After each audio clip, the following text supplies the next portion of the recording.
পরিবর্তন করা হলো বাংলা নববর্ষে আয়োজিত শোভাযাত্রার নাম। অনেক আলোচনা সমালোচনার পর অবশেষে মঙ্গল শোভাযাত্রার নাম পরিবর্তনের সিদ্ধান্ত হয়েছে। এখন থেকে এই শোভাযাত্রার নাম হবে বর্ষবরণ আনন্দ শোভাযাত্রা। এই নামে এবার বর্ষবরণের অনুষ্ঠানও আয়োজন করা হবে।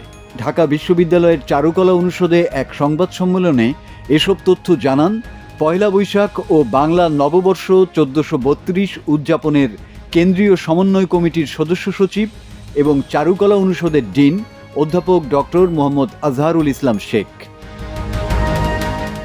চারুকলা ১৯৮৯ সাল থেকে পয়লা বৈশাখে শোভাযাত্রা আয়োজন করে আসছে। শুরুতে এর নাম ছিল আনন্দ শোভাযাত্রা।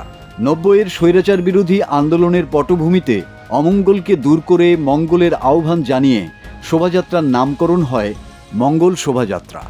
জাতিসংঘের শিক্ষা, সংস্কৃতি ও বিজ্ঞান বিষয়ক সংস্থা ইউনেস্কো ২০১৬ সালের ৩০শে নভেম্বর মঙ্গল শোভাযাত্রাকে বিশ্বের সাংস্কৃতিক ঐতিহ্য হিসেবে তালিকাভুক্ত করে। অন্যান্য বছরের চেয়ে এবছরের শোভাযাত্রাটি হবে সর্ববৃহৎ, বর্ণাঢ্য ও জাঁকজমকপূর্ণ। এবারের আয়োজনে ২৮টি জাতিগোষ্ঠীর অংশগ্রহণের মধ্য দিয়ে শোভাযাত্রাটি সকলের হয়ে উঠবে বলে মনে করছেন আয়োজক সংশ্লিষ্টরা।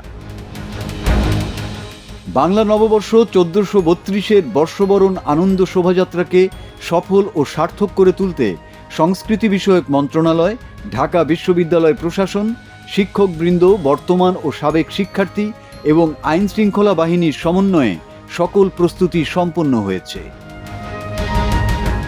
মাসুদ হাসান, বাংলা টিভি।